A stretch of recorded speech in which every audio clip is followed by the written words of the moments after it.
Hello friend, good afternoon. Welcome back to my YouTube channel. Today's topic is the use of far, from and since. Because as we know, these days we are studying in the preposition topic, and this is the part 5th.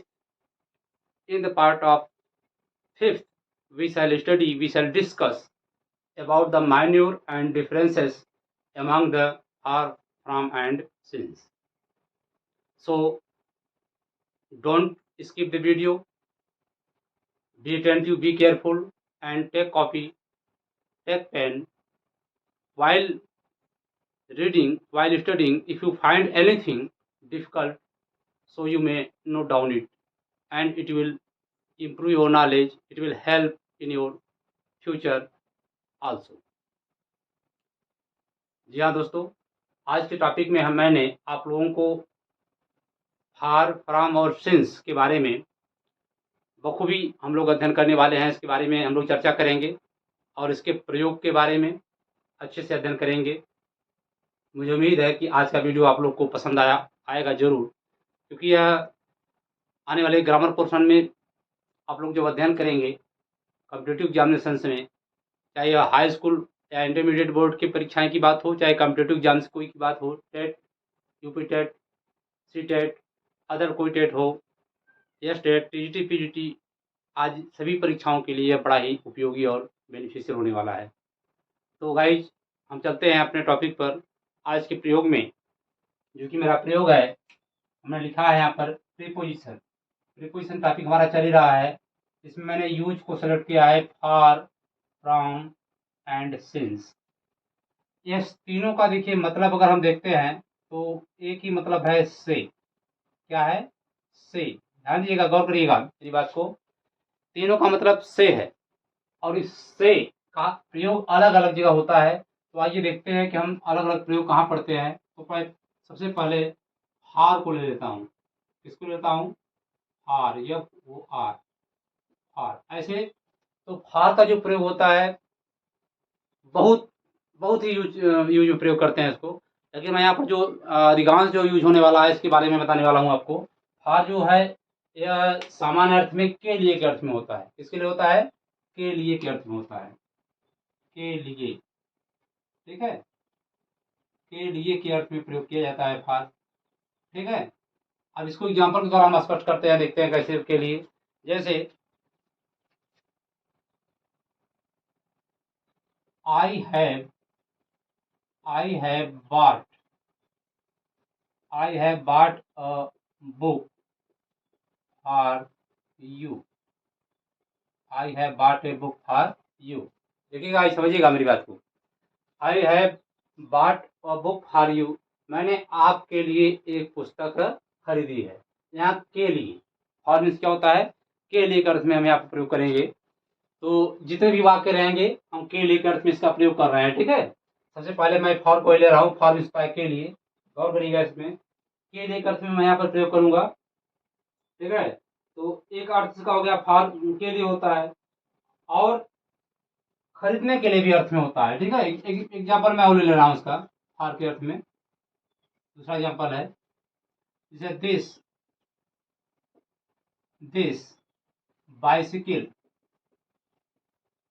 This bicycle is for you, या for your brother, या for her, या for ROM. कहने का मतलब कि देखिए यहाँ जो फॉर का अर्थ है के लिए का अर्थ में, जैसे this bicycle is for you, यह साइकिल आपके लिए है। या this bicycle is for your brother, यह साइकिल आपके भाई के लिए है। या this bicycle is for her, उसके लिए है। तो यहाँ के लिए के अर्थ में देखिए मैंने क्या किया, फॉर का प्रयोग मैंने यहाँ पर सेलेक्ट किया। दो एग्जाम्पल मैंने दे दिया। यहाँ पर समझिएगा कि के लिए के अर्थ में फॉर का प्रयोग होता है। पहला पर जो पार्ट यहाँ प्रयोग मैंने लिखा फॉर में, इसके लिए अर्थ होता है के लिए के अर्थ में किया जाता है। ठीक है। अगला प्रयोग देखते हैं हम। अगला प्रयोग देखते हैं, खरीदने के अर्थ में होता है। ठीक है। खरीदने के अर्थ में क्या होता है, खरीदने के अर्थ में, खरीदने के अर्थ में, ठीक है।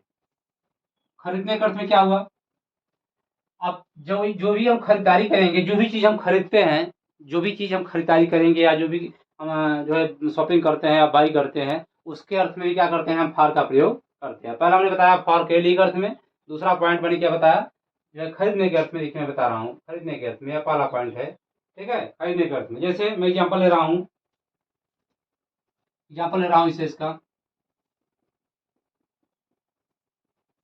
आई bought this pen for 5 rupee, 5 RS लिख देते हैं, 5 RS या 5 रुपीज, RUPEES,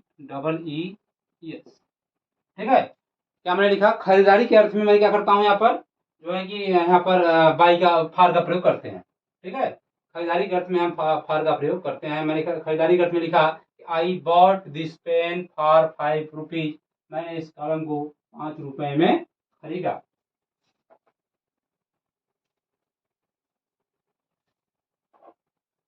और खरीदने के अर्थ में या फिर जो है कि बेचने के अर्थ में भी प्रयोग करते हैं। किसके अर्थ में, बेचने के अर्थ में भी होता है, खरीदारी या बेचने के लिए भी होता है, ठीक है, बेचने के लिए भी होता है। बेचने के लिए भी एग्जाम्पल मैं ले रहा हूँ, जिसे Ram sold this house, for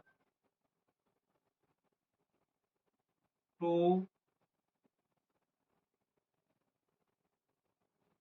या फॉर 25,000 THOUSANDS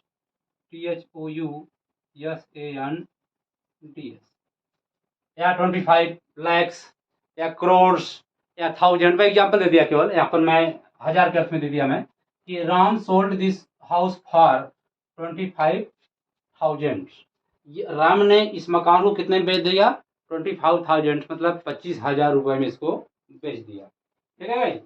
मैं दो अर्थ में इसको बताया, फार किसके अर्थ में होता है, फार हमेशा जो है खरीदारी के लिए होता है या बेचने के लिए होता है, ठीक है, केले के अर्थ में होता है। और एक फार जो होता है, देखिए अगला फार जो हमारा प्रयोग है, महत्वपूर्ण हमारा एग्जाम्पल है, उस फार को हम जो लेते हैं, यह पीरियड ऑफ टाइम के लिए होता है, पीरियड ऑफ टाइम के लिए प्रयोग किया जाता है। पीरियड ऑफ टाइम समय दिखाने के लिए, कहने का मतलब क्या है, यह प्रेजेंट परफेक्ट कंटीन्यूअस टेंस या पास्ट परफेक्ट कंटीन्यूअस टेंस या फ्यूचर परफेक्ट कंटीन्यूअस टेंस में के लिए प्रयोग किया जाता है। जैसे एग्जाम्पल के लिए इसका मैं ले रहा हूँ, जैसे I have been teaching, tense में प्रयोग किया जाता है। I have been teaching here for 20 years, I have been teaching here for 20 years। यहाँ देखिए प्रेजेंट परफेक्ट कंटीन्यूअस टेंस के लिए हैव बीन का प्रयोग हुआ है, और यहाँ पर क्या लग गया, अनिश्चित समय के लिए। पीरियड ऑफ टाइम कहते हैं, पीरियड ऑफ टाइम मतलब अनिश्चित समय दर्शाने के लिए क्या करते हैं, हम फॉर का प्रयोग करते हैं। इसको नहीं लिख सकते हैं, अनिश्चित समय दर्शाने के लिए क्या होता है, अनिश्चित समय दर्शाने के लिए भी प्रयोग करते हैं। और निश्चित समय दर्शाने के लिए क्या करते हैं, हम फॉर का प्रयोग करते हैं। एक एग्जाम्पल और ले लेते हैं, ठीक है, एग्जाम्पल और ले लेते हैं, मालूम पड़ जाएगा। और एग्जाम्पल और है, दूसरा एग्जाम्पल ले रहा हूँ, पहला था, दूसरा मैं ले रहा हूँ इसे, ही हैज या पास्ट टेंस में ले लेते हैं, he had been playing here, या he had been playing there भी कर सकते हैं, फॉर 2 hours, HOURS। देखिए मित्रों, देखिएगा मैंने फॉर का प्रयोग क्या बताया, देखिए तीनों का मतलब से अर्थ है, लेकिन यहाँ पर मैंने पहले क्या बताया, फॉर के लिए अर्थ में मैंने आपको बताया, फिर खरीदारी के अर्थ में या बेचने के अर्थ में मैंने एक एग्जाम्पल दे दिया, और फिर इसके किसके अर्थ में बताया मैं, पीरियड ऑफ टाइम के लिए, मतलब समय की अवधि दर्शाने के लिए, अनिश्चित समय के लिए भी क्या करते हैं, हम फॉर का प्रयोग करते हैं। तो मैं फिर एक बार रिपीट करना चाहूँगा, I want to once again repeat it, कि I have bought a pen for you, मैंने एक कलम आपके लिए खरीदा है, यह प्रेजेंट परफेक्ट टेंस है। दूसरा है this bicycle is for you, या फॉर योर ब्रदर और फॉर हर, यह साइकिल तुम्हारे लिए है, या तुम्हारे भाई के लिए है, या तुम्हारे या उसके लिए है। ठीक है, खरीदारी के अर्थ में, खरीदारी करने या खरीदने के अर्थ में क्या होता है, या बेचने के अर्थ में क्या होता है, इसका एग्जाम्पल लिया मैंने कि I bought this pen for 5 rupees only, या 5 रुपीज, मैंने इस कलम को 5 रुपए में खरीदा। ठीक है, कोई चीज खरीदने के अर्थ में, बाई के अर्थ में भी क्या करते हैं, हम फॉर का प्रयोग करते हैं। फिर दूसरा एग्जाम्पल मैंने लिया, Ram sold his house, Ram ने इस मकान को बेचा कितने में, फॉर 25,000, 25,000 रुपए में, या 25 लैक्स में, 25 करोड़ में। इस तरह से वाक्य हम बोल सकते हैं। कहने का मतलब बेचने के अर्थ में किसका प्रयोग करते हैं, हम बाई का प्रयोग करते हैं, खरीदने या जो है बेचने के अर्थ में। ठीक, इसके बाद में पीरियड ऑफ टाइम जो होता है अनिश्चित समय या समय के अवधि को दर्शाने के लिए एग्जाम्पल मैंने इसका लिया पाला लिख करके, I have been teaching here for 20 years, मैं यहाँ 20 साल से पढ़ा रहा हूँ। अनिश्चित समय, समय अनिश्चित है, या फॉर के लिए प्रयोग किया गया, या प्रेजेंट परफेक्ट कंटिन्यूअस टेंस, या पास्ट परफेक्ट कंटिन्यूअस टेंस, या फ्यूचर परफेक्ट कंटिन्यूअस टेंस के लिए प्रयोग किया जाता है, इसके लिए अनिश्चित समय को दर्शाने के लिए किया जाता है।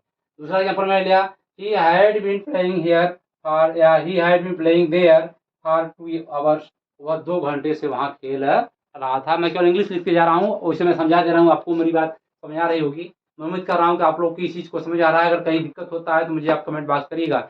मेरी एक ही कंप्लेन है कि आप लोग कुछ कमेंट नहीं करते हैं, कुछ बताते नहीं है, केवल चुपचाप वीडियो देख करके पास कर देते हैं। अगर वीडियो अच्छा लगता है यार तो उसको लाइक तो करो कम से कम, अगर बढ़िया लगता है उसको अपने फ्रेंड को शेयर करो, सब्सक्राइब कराइए कम से कम, मित्रों को इतना मेहनत कर सकते हैं, मैं आपके लिए तत्पर हूँ। I am ready for you, I have been teaching, I have been working hard for you, but you don't care anything about this channel, about me.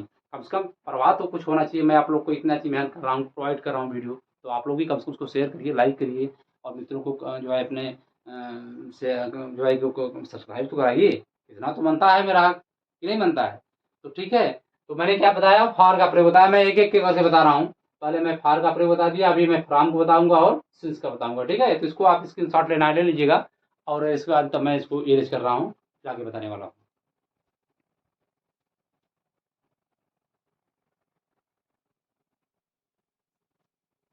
हाँ दोस्तों, ये देखते हैं हम।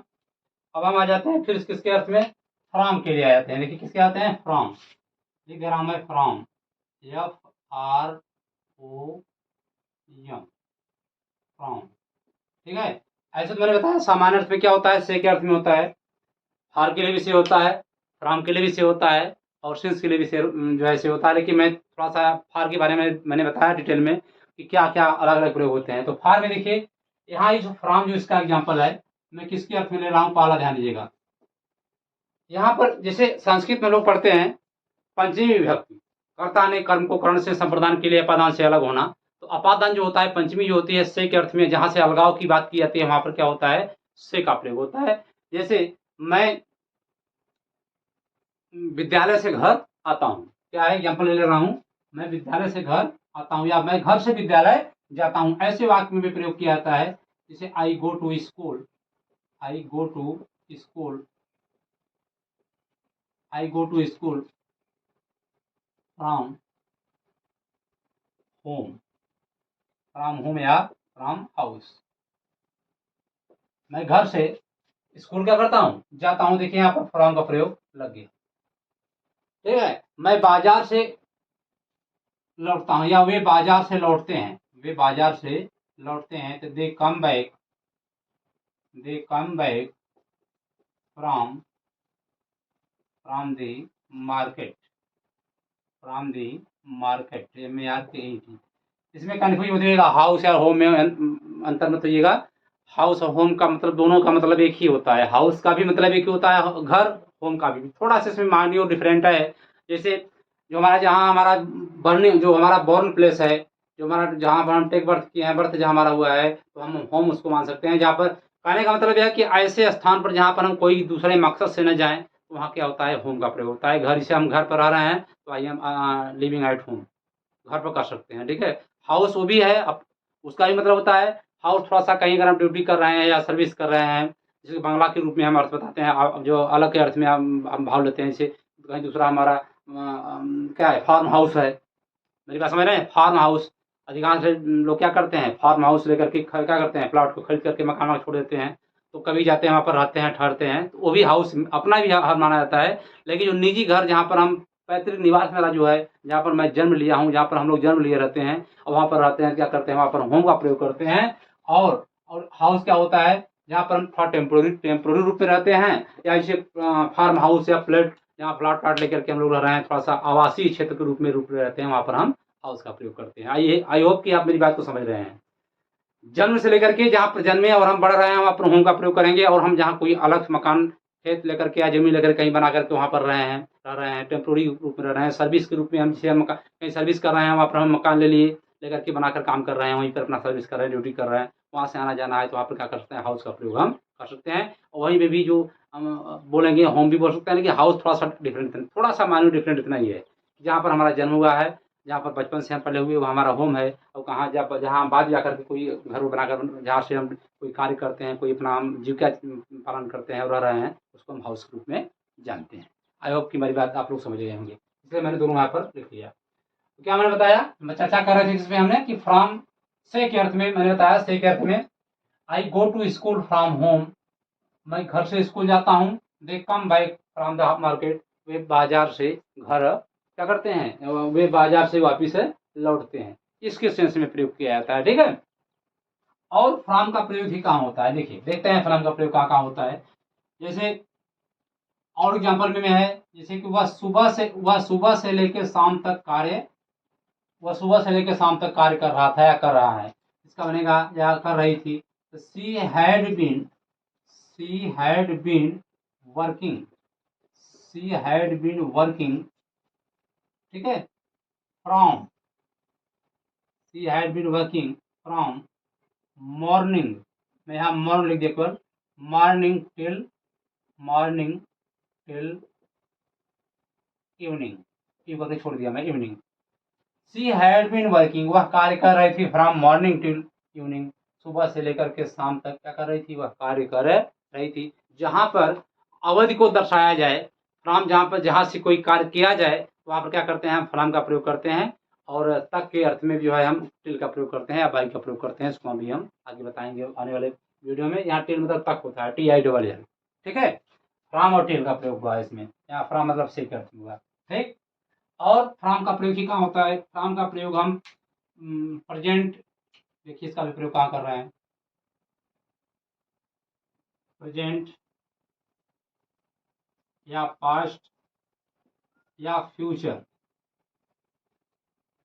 Perfect continuous tense, perfect continuous tense के अर्थ में हम प्रयोग करते हैं। किस अर्थ में होता है, प्रेजेंट के भी अर्थ में, present perfect continuous tense, past perfect continuous tense या फ्यूचर परफेक्ट कॉन्टिन्यूअस टेंस के अर्थ में भी क्या करते हैं, हम फ्रॉम का प्रयोग करते हैं, ठीक है।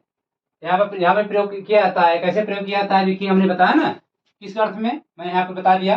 जैसे कि वह सुबह से शाम तक, या वह जो है कि क्या कहते हैं कि जहाँ पर अवधि दिखा दे, जहाँ पर दो चीज़ों का समय दिखा दे, जैसे सुबह से लेकर शाम तक, ठीक है, 2 बजे से लेकर 4 बजे तक, 5 बजे से लेकर के 6 बजे तक, ऐसे वाक्य में हम प्रेजेंट में भी, पास्ट में भी और फ्यूचर टेंस में भी प्रयोग करते हैं।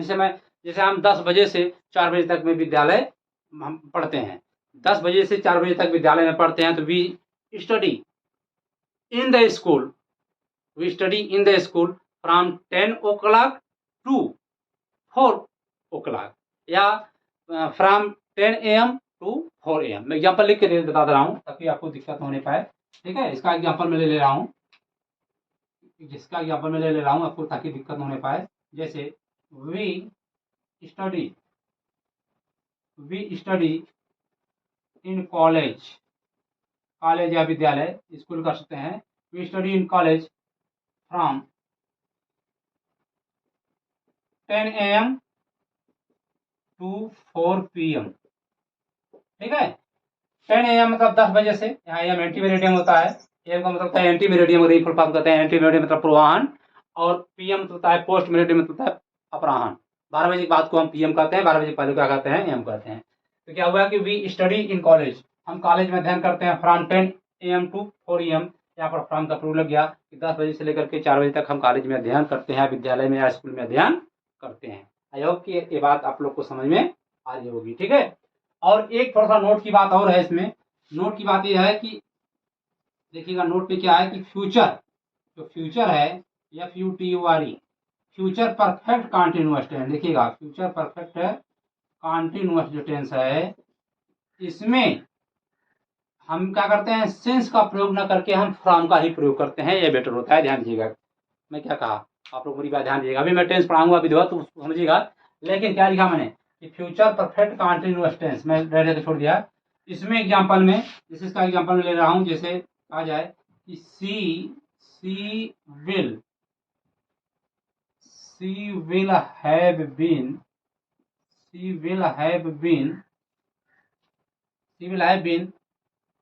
रीडिंग फ्रॉम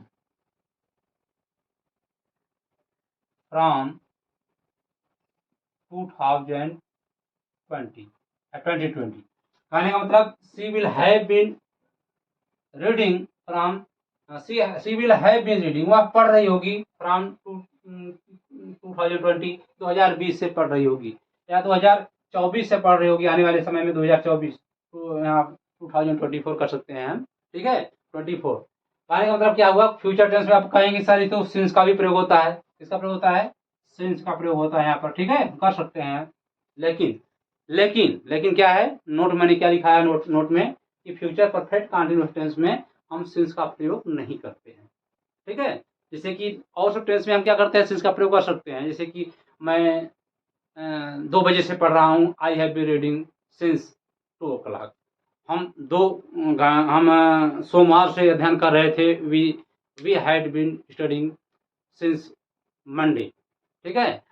वह सोमवार से स्कूल जा रही होगी, she will have been going to school since Monday. यहाँ पर कहना थोड़ा सा अनुचित है, इसलिए इसी ध्यान दीजिएगा कि फ्यूचर परफेक्ट कॉन्टिन्यूअस टेंस में क्या होगा, she will have been going to school from Monday, वह विद्यालय सोमवार से जा रही होगी। कहने का मतलब यह है कि फ्यूचर परफेक्ट कॉन्टिन्यूअस टेंस में सिंस का प्रयोग अगर कर देते हैं गलत नहीं है, लेकिन यहाँ पर गलती इसलिए मैं मान रहा हूँ कि इस टेंस में फ्रॉम का ही प्रयोग होता है सिंस के स्थान पर। किसमें, केवल फ्यूचर परफेक्ट कॉन्टिन्यूअस टेंस में सिंस के स्थान पर फ्रॉम का प्रयोग किया जाता है। और फॉर का प्रयोग जो होता है वह सभी टेंस में, चाहे प्रेजेंट हो, चाहे पास्ट हो, चाहे फ्यूचर हो, सभी के प्रेजेंट परफेक्ट कॉन्टिन्यूअस टेंस में क्या होता है, केवल एक अर्थ में या सेक अर्थ में प्रयोग किया जाता है।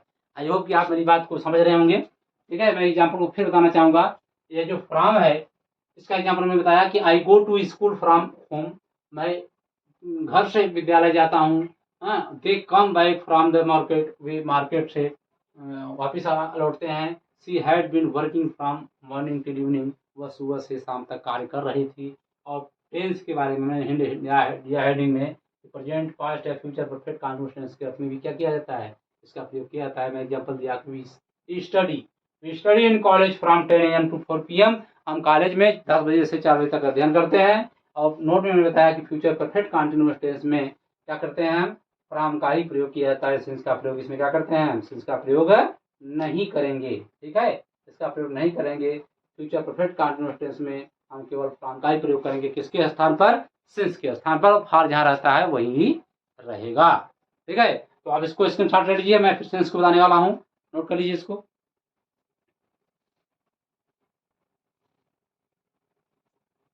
हाँ फ्रेंड, अब हम आ जाते हैं किस पे, हम सिंस के प्रयोग पे आ जाते हैं। किसके प्रयोग पे आ जाते हैं, सिंस के प्रयोग पे आ जाते हैं।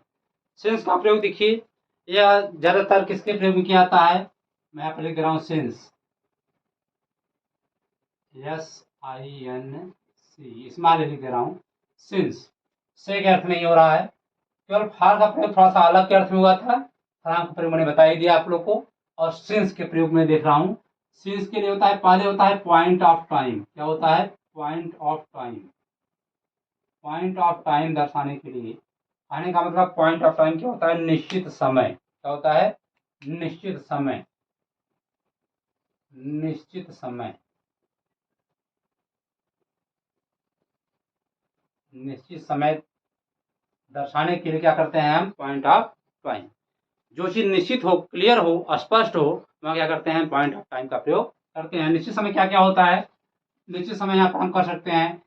अब देखिए, अभी तो फिलहाल टॉपिक अभी रहेगा हमारा किसमें, आज मैं टेंस पढ़ाने वाला हूँ। मेरा कोर्स बहुत ही धुआंधार चलने वाला है। अभी तो मेरा ये पार्ट ऑफ स्पीच चल रहा था। फिलहाल ये भी टॉपिक सबसे मोस्ट इंपॉर्टेंट टॉपिक चल रहा है मेरा।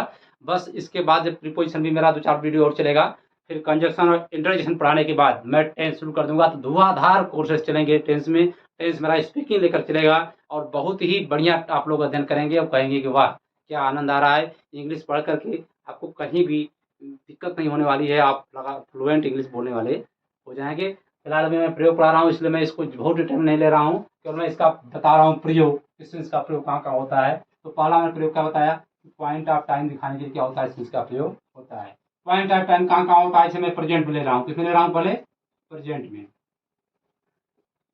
प्रेजेंट में ले रहा हूँ। जैसे I have been, I have been teaching, I have been teaching since 2003, मैं 2003 से पढ़ा रहा हूँ। देखिए निश्चित समय हो गया, निश्चित समय दर्शाने के लिए क्या हो गया, सिंस का प्रयोग हुआ। दूसरा एग्जाम्पल देखिए, she had been living in this house since 1999, वह इस मकान में 1990 से रह रही थी। यहाँ भी क्या हुआ, सिंस का प्रयोग कर दिया गया। ठीक है, और देखते हैं एग्जाम्पल कहाँ पर होता जा रहा है। बजने के अर्थ में हो गया, वर्ष के अर्थ में हो गया। ठीक है, बजने के अर्थ में देखिए क्या लिख रहा हूँ, जैसे दे, ये हमारा पास्ट हो गया, किसका होगा एग्जाम्पल, पास्ट हो गया। या फ्यूचर देखिएगा, future, they will have been playing since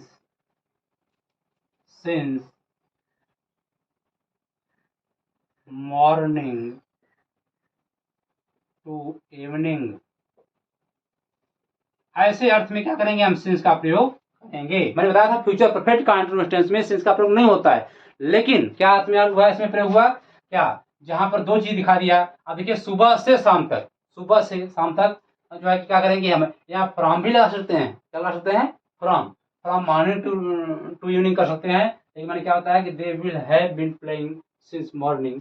ठीक है, वह सुबह से पढ़ रहे थे। अगर इसको हम हटा देते हैं तो टू का प्रयोग हमारा चल जाता है। लेकिन आधुनिक इंग्लिश में बताया कि सिंस के स्थान पर किसका प्रयोग किया जाता है, फ्रॉम का प्रयोग किया जाता है। इसमें केवल फ्यूचर परफेक्ट कंटीन्यूअस टेंस में। ठीक है, अगर फ्रॉम लगाएंगे तो फ्रॉम तो तुम स्पष्ट हो गया, सुबह से लेकर शाम तक। मैंने पिछला एग्जाम्पल दिया। अगर हम नहीं लगाते हैं तो इसको लगा दिए कि they will have been playing since morning, वे सुबह से क्या करेंगे, खेल रहे होंगे। एकदम वाक्य सही है, गलत नहीं है। और अगर आगे बढ़ाना चाहते हैं कि they will have been playing since morning till evening या टू इवनिंग, सुबह से लेकर के शाम तक खेलते रहेंगे, यहाँ भी सिंस का प्रयोग होता है। ठीक है, अदर एग्जाम्पल ले रहा हूँ। जैसे सिंस का प्रयोग कहाँ कहाँ होता है, बजने के अर्थ में भी होता है। जैसे देखिए Ram has been writing a letter, Ram has been writing a letter since 2 o'clock, देखिए यहाँ सिंस का प्रयोग लग गया। बजने के अर्थ में क्या हो गया, सिंस का प्रयोग होता है। सुबह शाम दोपहर के अर्थ में भी होता है। ठीक है, इसका यहाँ पर रखते हैं, the dog has been barking, the dog has been barking since S-I-N-C, since yesterday, yesterday के अर्थ में क्या होता है, सुबह के लिए, शाम के लिए, दोपहर के लिए, कल से के लिए, वर्ष के लिए, कोई दिन है उसके लिए, ठीक है, क्या करते हैं हम सिंस का प्रयोग करते हैं। मैंने एग्जाम्पल लिया, the dog has been walking since yesterday, कुत्ता कल से ही भौंक रहा है, ठीक है। और देखिए मैं दिन भी ले रहा हूँ एग्जाम्पल में। दिन कैसे कोई ले रहा हूँ जिसके दिन में क्या है, my son has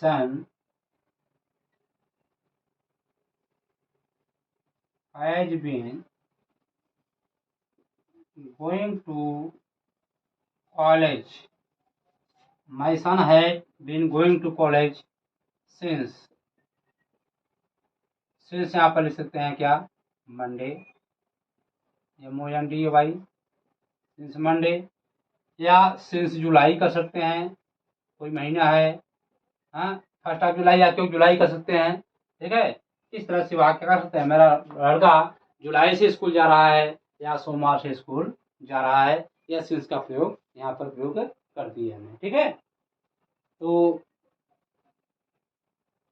I hope कि आप लोग को इस वीडियो बहुत बढ़िया समझ आ गया होगा। मैंने तीनों को डिफरेंट मैंने बता दिया। तीनों डिफरेंट मैंने क्या बताया, मैंने बताया फॉर, फ्रॉम और सिंस, तीनों को मैंने अलग अलग करके सेपरेट करके मैंने आप लोग को समझाने का प्रयास किया। तो मेरा यह प्रयास मेरा कैसा था, इसको आप मुझको कमेंट बॉक्स में जरूर बताइएगा। और कृपया वीडियो अगर अच्छा लगा हो तो तुरंत उसको लाइक करिएगा और शेयर करिएगा, और अपने मित्रों को उनको क्या करिए, कंपेल करिए, हाँ, you compel your friend to subscribe this video and they also forward to their friends, ठीक है, ताकि हम नेक्स्ट वीडियो अपना और अच्छे से उत्साह के साथ लेते रहें। मेरा प्रयास ऐसे ही बना रहेगा। मैं जो स्टार्टिंग से मैंने जो आप लोगों के साथ वादा किया हूँ, मैं उसको निभाने के लिए तत्पर हूँ, और मैं चल ही रहा हूँ अपने अपने काम में। थोड़ा सा वीडियो में पर डे नहीं डाल पा रहा हूँ, थोड़ा सा मैं स्वास्थ्य लेकर के, मेरा कुछ स्वास्थ्य संबंधी हेल्थ संबंधी इशू है, कुछ लेकर के मैं प्रॉब्लम में चल रहा था।